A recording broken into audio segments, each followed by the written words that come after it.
يا صباح الفل والورد والياسمين على أحلى متابعين في الدنيا.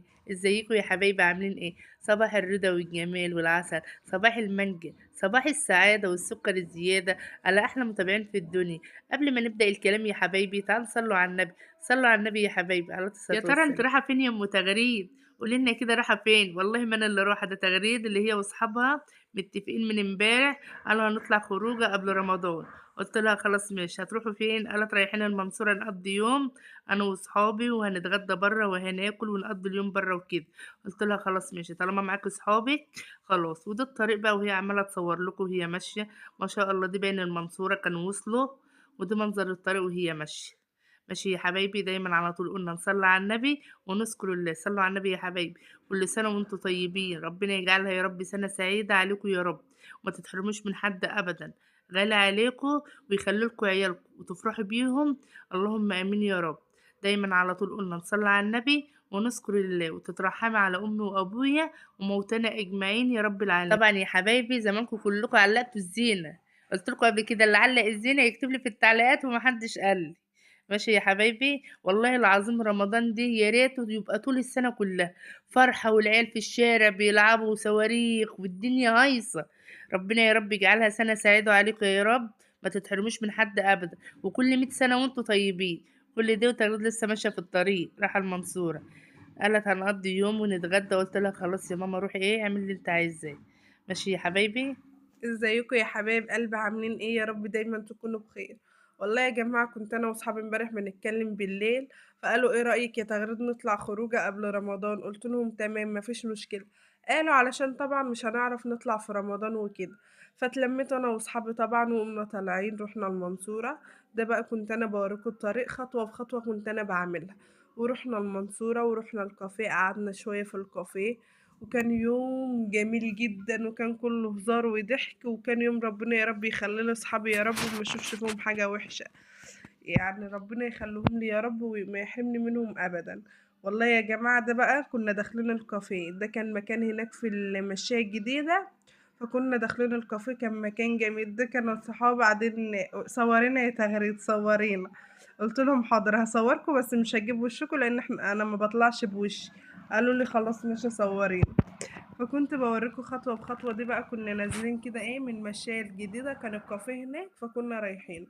ودي شايفين شكل ما شاء الله المية، وكان يوم جميل جدا وشايفين شكل السما ما شاء الله. وطبعا كانت المنصورة زحمة جدا يا جماعة، يعني ما كناش عارفين نمشي أصلا. ايه في بقى الناس اللي بتجيب زينة رمضان، الناس اللي بتشتري مشتريات رمضان. الطريق كان زحمة جدا والله. كان يعني فرحة كده، أيام رمضان دي بتبقى فرحة وبهجة كده. يعني أنا عن ذات نفسي رمضان ده يبقى السنة كاملة.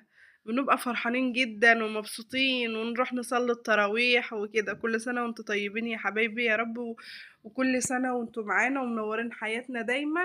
وربنا يا رب ما يورينا فيكم حاجة وحشة أبدا ويخليكم لينا وما نتحرمش منكم أبدا. وربنا يسعدكم وما تشوفوا حاجة وحشة أبدا في عيالكم يا رب. وده بقى كنت بوريكم بقى، ده بقى كنا داخلين من على الكوبري كده، يعني ده مشاية طويلة لحد ما نوصل الكافيه. ان اقول لكم اليوم ده مشيت فيه ماشي لحد رجلي ما وجعتني والله. بس فرحة بقى وكده. دي المراكب ديت. بقول لصحابي ايه رأيكم ننزل نركب المراكب؟ قالوا عشان تغرقي. قلت لهم طب والله ما انا راكبة، اقسم بالله ما انا راكبة، وخفت وما ركبناش. وقمنا ماشيين بقى خوفوني. ده بقى اخيرا كنا وصلنا بقى وداخلين على الكافيه. يعني أخيرًا ده بقى شكل الكافيه من برّه، ما شاء الله كان كافيه جميل جدًا. وإن أنتِ يعني لو أنتِ حابة تخرجي أنتِ وأصحابِك مثلًا، الكافيه ده حلو وبتتصوّري فيه، وأي مشروبات هناك بتطلبوها بتيجي لِك. ما شاء الله كان كافيه جميل جدًا، وأصحابي اتصوّروا براحتهم، وكان في بقى أماكن يتصوّروا فيها. واللي إحنا طلبناه جالنا. وده بقى كنا راجعين في الطريق، يعني ركبنا تاكسي ورجعنا بقى الطريق. هنروح فين؟ هنروح مطعم ناكل. بس علشان ما نتأخرش قلنا ناخد الأكل، نطلب يا جماعة الأكل ونبقى نروح كل واحدة تاكل في بيتها. عشان بقى ما نتأخرش ونمشي عشان احنا لوحدنا ما نرجعش متأخر في الطريق وكده. ده بقى كنا راجعين في الطريق بقى وبوريكم برضك واحنا راجعين. ده برضو كنا راجعين بقى الزينة والمحلات وكده، وكنا داخلين على المطعم بقى. المطعم رشدي ما شاء الله على أكله، بيعمل مشويات هو سندوتشات بس أكله جميل جدًا، ده بقى كانت كل واحدة طلبت الorder بتاعها وجالها، وده أنا وصحابي كل واحدة ماسكة الorder بتاعها وما شاء الله، وكل واحدة برضك روّحت كلت في بيتها. إحنا كنا هنروح مطعم ناكل فيه، بس علشان ما نتأخرش وكده، فماما قالت ما تجيش متأخر يا تغرده علشان أنتِ لوحدِك والضلمة وكده. قُلت لها حاضر يا ماما. ورجعت بقى لقيت ماما والله الله يصلح حالها شغالة في البيت، رُحت لقيتها مروّقة بدال المطبخ ومروّقة الشقة بدالي، ورُحت لقيتها بتغسل طقم التوابل ده. ربنا يخلّيها لي يا رب وما يحرمنيش منها أبدًا، وما اشوفش فيها حاجة وحشة أبدًا. وهي هتكمّل معاكم بقى بقية الفيديو يا حبايبي. أشوفكم في فيديو جديد، كل سنة وأنتم طيبين، ما نتحرمش منكم أبدًا، وأتمنى الفيديو يكون خفيف على قلبكم، وما تنسوش اللايك طبعًا والاشتراك الحلو بتاعكم دوّة علشان ينزل لكم كل جديد، والمتابعة يا حبايبي. مع ألف سلامة، هتوحشوني، مع السلامة. ازيكم يا حبايب قلبي، وحشتوني وحشتوني. انا رجعت لكم تاني اهو، ما اقدرش ابعد عنكم ولا استغنى عنكم. بتعملي ايه حلو يا ام تغريد؟ طبعا بغسل رز عشان هنعمل غدا ايه. جايبه سمك من خلط فضه، سمكها جميل ما شاء الله. السمك كان مولع النهارده، كل حاجه شد قبل رمضان بيومين. الخيار ب30 والليمون ب80 والشطه والفلفل ب30، كل حاجه مولعه. الله المستعان يا رب على كل حال. والحمد لله هنعمل رز ببصل، قلنا بدل ما نعمل رز ابيض هنعمل رز ببصل. والوقت بقى قطعت معاكم البصل اهو. كنت جبت السمك وغسلته ونقعته عشان يتنقع براحته، لازم اسيبه يجي ساعتين، مانيش مستعجله عليه. والوقت قطعت البصله ونزلت بشويه زيت، وهسيبها تصفر وتاخد وتدي بشكل ودي. ماشي يا حبايبي. طبعًا أنا قعدت أقلّب في البصلة عشان تدّيني اللون الغامق ده، إحنا بنحبه كده. حاطة إيه مع البصلة؟ حاطة ورق لوري، حاطة ورقتين، ونزلت بشوية ملح وشوية فلفل أسمر وشعرة بسيطة من الكمون. ماشي يا حبايبي. والمَيّة هتغلى، وبعد كده أقوم نازلة بالرز. طبعًا أنا كنت غاسلة السمك ونقعاه، وكنت عاملة الدقة، وأنتم عارفين إن أنا باحب الدقة بتاعتي حمرا. ما شاء الله. الوقت نزلت بالرز، وبعد كده ما يشرب من المية ههدي عليه وياخد ويدي بشكل ودي. دايما يا حبايبي قلنا نصلي على النبي ونذكر الله. صلوا على النبي يا حبايبي عليه الصلاة والسلام. الوقت ههدي على الرز، وبعد كده هحمر السمك. ما شاء الله دي كان شكل السمك معايا بعد ما نضفته ونقعته. والوقت انا هحشيه. كنت انا عملت الدقة في الكب، توم وفلفل وريحة شطة. ما حطيتش قرن شطة كله عشان الشطة حامية، حطيت حاجة بسيطة. ما شاء الله الدقة كانت جميلة. حطيت لها شوية كمون وشوية كزبرة وشوية ملح، وعصرت نص ليمون. ودلوقتي انا بحشي معاكم السمكة. كل سنة وانتم طيبين يا حبايبي.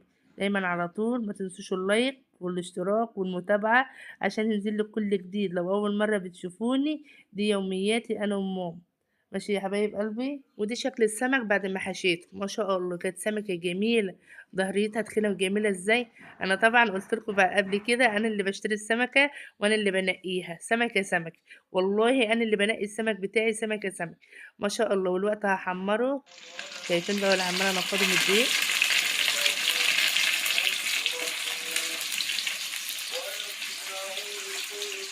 طبعا يا حبايبي الوقت السمك لازم يتهدى عليه.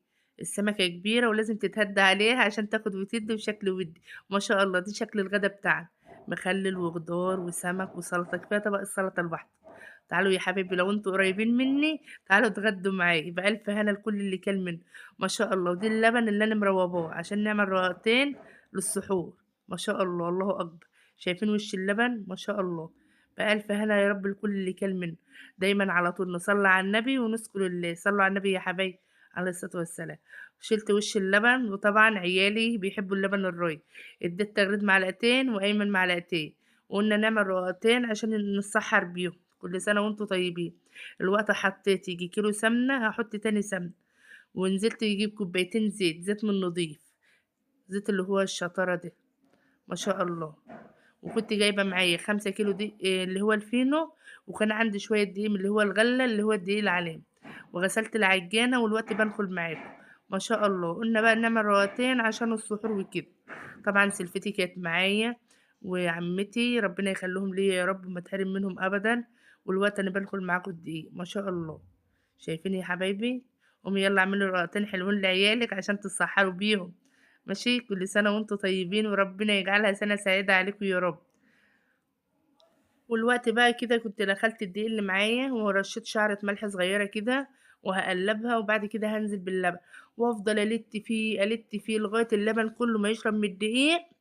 وبعد كده هابقى انزل بالسمنة والزيت، بس هافضل اعجن فيه لغاية ما شاء الله ما تبقى طرية وسايحة معايا وملبن. طبعا انتوا عارفين انا لازم ادي الحاجة حقها، اعجن فيها وادي لها حقها، امال ايه الحاجة متكلفة بفلوس. ما شاء الله. دايما على طول صلوا على النبي واذكروا الله، صلوا على النبي يا حبايبي عليه الصلاة والسلام. الوقت بقى انا عمالة اتوه اللبن في قلب العجينة وهفضل اعجنها بقى براحتي بقى. ماشي يا حبايبي. شايفين دلوقتي نزلت باللبن وهاعجن بقى براحتي بقى، افضل اشمر بقى واعجن وادي لها بقى اللي هي عايزاه. شايفين اديني نازله عماله اعجن اهو، عشان تاخد وتدي بشكل ودي. العجينه اما تتعجن حلو تاخد وتدي بشكل ودي. ماشي. ما شاء الله. الوقت بقى هنزل بالسمنه اهو، كانت المعلقه وقعت في قلب الحل، مش مشكله مش هتعمل حاجه. والوقت نزلت بالسمنة وهافضل أعجن فيها لغاية ما اديلها حقها. طبعا الرقاق دي مش بتاعي لوحدي، بتاع عمتي، في الآخر هيتقسم رقاية رقاية بالعدل، هي نص وأنا نص.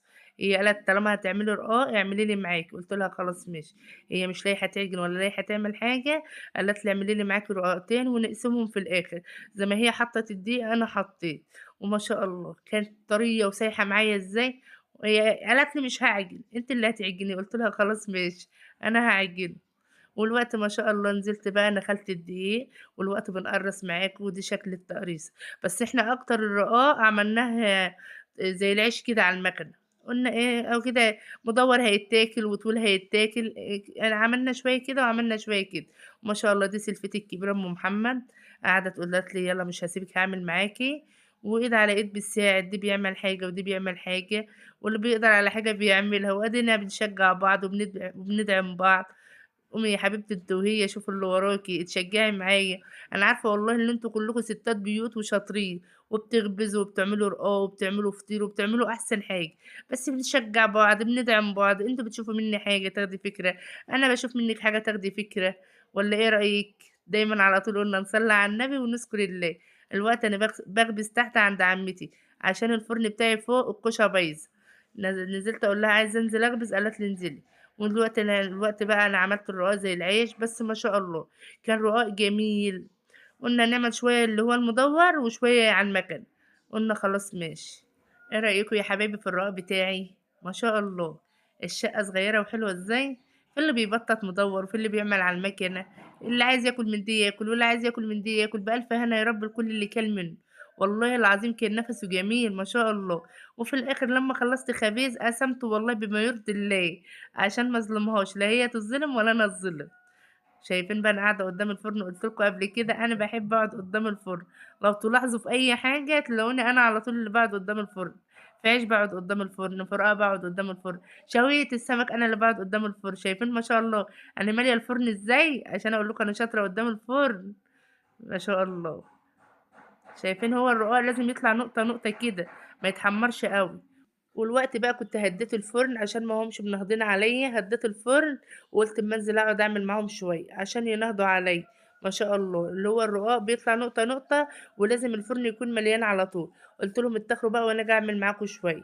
ما شاء الله قلنا برضو ايد على ايد بتساعد يا حبايبي. شايفين بقى انا عماله ابطط بسرعه ازاي. دايما على طول قلنا نصلي على النبي ونذكر الله. لازم يتبطط حلو عشان الاحراف بتاعته ما تبقاش تخين. زمان بتك عليه بالبطاطه كده عشان يبقى حلو. وقلت بقى اعمل معاهم شويه، هديت الفرن خالص. الرقاق ما بياخدش حاجه في الفرن، عشان كده قلت هنزل اساعدهم شويه. وبعد كده هرجع تاني اقعد قدام الفرن زي ما انتوا عارفين. وما شاء الله الرقاق كان جميل وطري، هو لازم يبقى طري كده.